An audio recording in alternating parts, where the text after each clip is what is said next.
ভেন্ডি, তোমাকে যারা এই দুনিয়া থেকে বিদায় করেছে আমি তাদেরকে এত সহজে ছাড়বো না।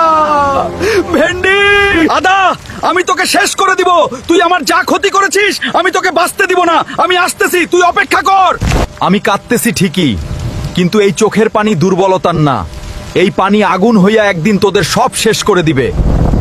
শুনে রাখ, যেদিন আলু চুপ হয়ে যায় সেদিন জ্বর জন্ম নেয়, আর সেই জ্বর যখন উঠবো তখন তোদের চিৎকার শোনার কেউ থাকবে না।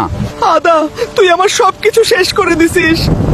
আজ আমার ঘর অন্ধকার, আমার বুক খালি, আমার সন্তানকেও তুই নিয়ে গেলি। যে আমার পাশে দাঁড়াইতো আজ সে মাটির নিচে ঘুমায়।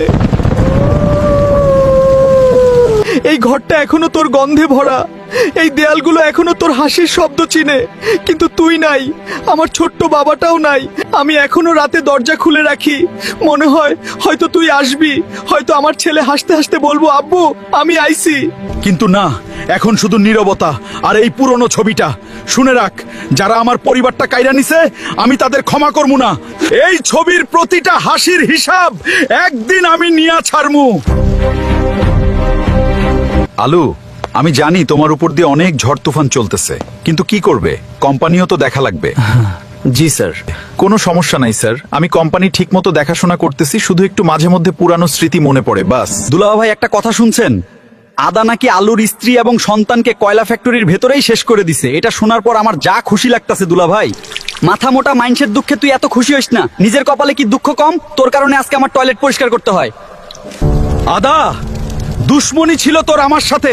তুই আমার স্ত্রী এবং ছেলেকে কেন মেরেছিস? তারা তো তোর কিছুই করেনি। আলু, আমি তোর স্ত্রী এবং সন্তান কাউকে আমি মারিনি। এখানে অন্য কেউ আসছিল।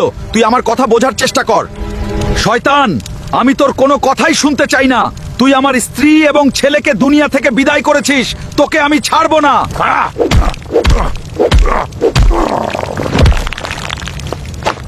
হায় হায়, এটা কি আমার স্বপ্ন ছিল? এটা কবে বাস্তব হবে? একবার যদি আদা আমার সামনে আসে আমি এর চাইতেও কঠিন পরিণতি করব। আদা!